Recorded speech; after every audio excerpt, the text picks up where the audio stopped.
स्वभाव राहतो. मी सांगत नाही, आपली मराठी म्हणी जित्याची घोड. अगं बाई लय म्हणी पाटे गय बाई तुमच्या. जित्याची घोड मेल्याशिवाय जुन्या जुन्या म्हणी लय भारी होत्या. जुनी म्हण होती महाराज मंगेश बुवा, जुनी म्हण होती राजा बोले दल हले. जुनी म्हण होती माधव दादा, राजा बोले दल हले. आता ती म्हण उलटी झाली, आता पंजाबराव बोले ढग हले. आता पंजाबराव बोलले का बदा बदाच पाऊस येतो बाबा. पूर्वी एक म्हण होती महाराज, पूर्वी एक म्हण होती जोड्या स्वर्गात बनतात, बरोबर ना. पूर्वी एक म्हण होती जोड्या स्वर्गात बनतात. आता ती म्हण उलटी झाली, आता जोड्या वर्गात बनतात. म्हणे उलट्या झाल्या बाबा आता. पूर्वी एक म्हण होती, पूर्वी एक म्हण होती, पूर्वी एक म्हण होती मुलगी शिकली प्रगती झाली. आता ती म्हण उलटी झाली, मुलगा शिकला प्रगतीलाच घरी घेऊन आला. म्हणे उलट्या झाल्या महाराज. सगळं जुनं महाराज गेलं महाराज. जुन्या काळात एक म्हण होती आपली मराठी म्हणी, एक जित्याची खोड मेल्याशिवाय राहत नाही. आपल्याला वळण पडलं, पडिले वळण इंद्रिया सकळ, भाव तो निराळा नाही तुझ्या, भाव तो निराळा नाही तुझ्या.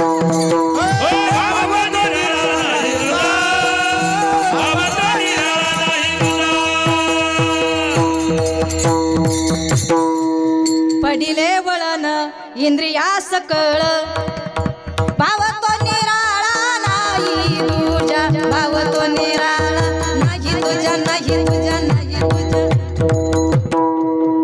इंद्रियाला वळण पडलं. अरे वा वा लिखाली खातरी म्हणत जा बाबा. लक्षात ठेवा, पण इंद्रियाला वळण पडलं जात नाही. हे ग बघा, कितीही वाईट परिस्थिती चांगली परिस्थिती क्रिएट करण्याचा प्रयत्न, पण समोरच्याला जर बेकारपणाचे डोळे लागले माझ्या मावळ्या हो, तरी चांगली परिस्थिती करून उपयोग नाही. समोरच्याला बेकारपणाचे डोळे लागले, नो चेंज, बदल होत नाही. काही काही मध्ये बदलच केला जात नाही महाराज. इंद्रियाला वळण पडलं ना. कसं वळण पडलं? जित्याची घोड मेल्याशिवाय जात नाही. जसं अर्जुनाला भगवान परमात्मा गीतेमध्ये सांगत होते, तेच माऊली आपल्याला सांगतात. शरीर जात आगवे हे नाशिवंत स्वभावे, म्हणून येतवा झुंजा वेग पंडू कुमारा. अर्जुना, शरीर जाणारे आश्रय नाश परतात नाश भोगतात नाश. तसं शरीर जाणारे आश्रय परतात स्वभोगतात. तसं शरीराचा स्वभाव आहे, नो चेंज, बदल होत नाही. किती शिकवलं तरी बदल होत नाही. समजून सांगू तुम्हाला, ऐका माय मावल्या हो, तुम्ही कधी वैदिन पाहिली का? डोक्यावर चुंबळ, चुंबळीवर पाटी पाहिली का? चुंबळीवर पाटी राहते. कांगा घे बिबा घे, दाताचं दातवण घ्या, गाई पप्प्याची माय भाकर वाढ गाय माय.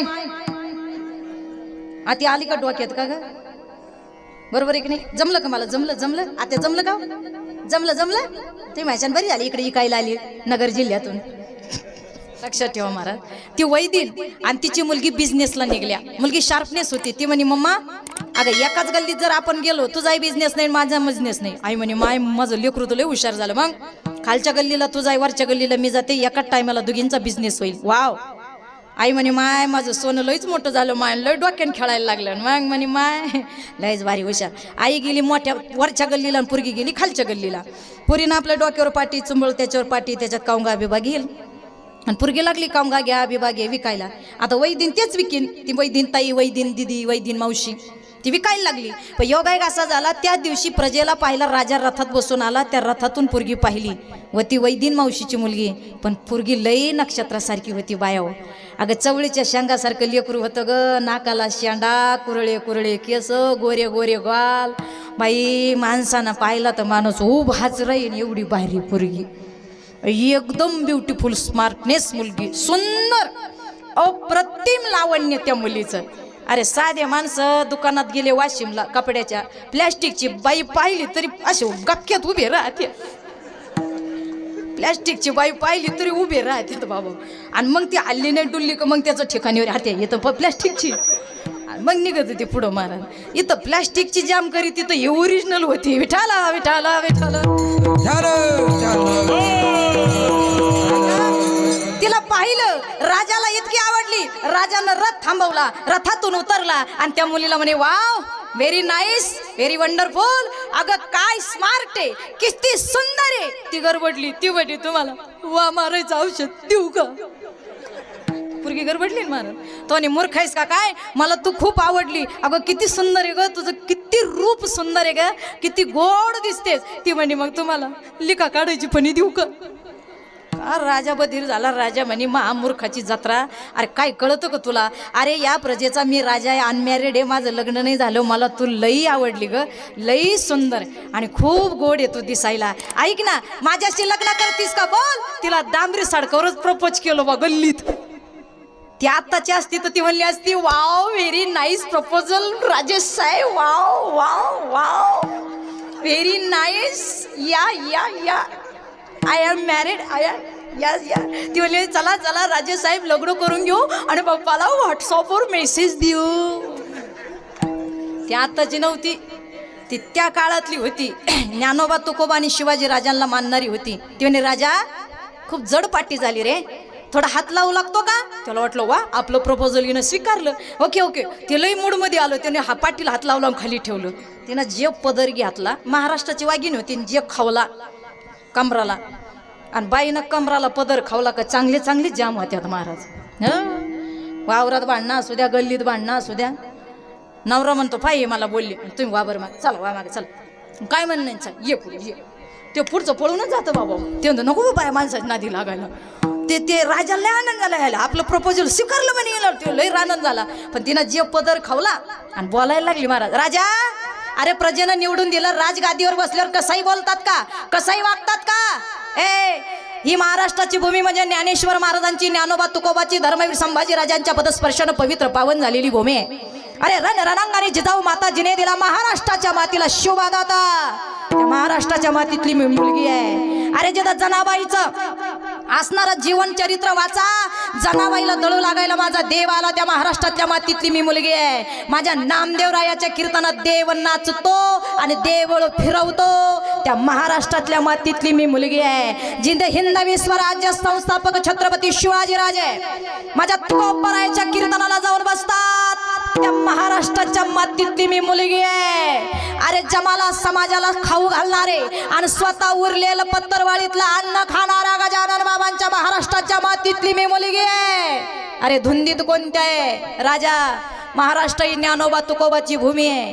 आणि या महाराष्ट्राच्या मातीतला एक नेम आहे, ज्या मुली लग्न करणारे तिला विचारित नाही माझ्याशी लग्न करती का, तिच्या आई बापाला जाऊन विचारतात तुमची मुलगी मला देतात का. हा महाराष्ट्र आहे.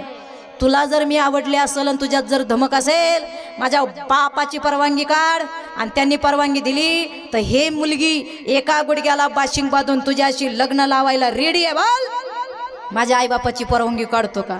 पोरगी एवढी बोलली, राजा जागेवर 1.5 तांब्या पाणी प्याला. राजा म्हणे हाये वैदीन, पण रखणे राणी सारखीच करी ती, आवडली म्हणला आपल्याला. बोल बोल कुठं राहती.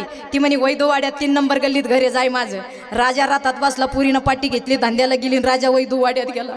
वैदूवाड्यात राजाचं रथ आला, सगळे वैदू मामा उसात जाऊन लपले.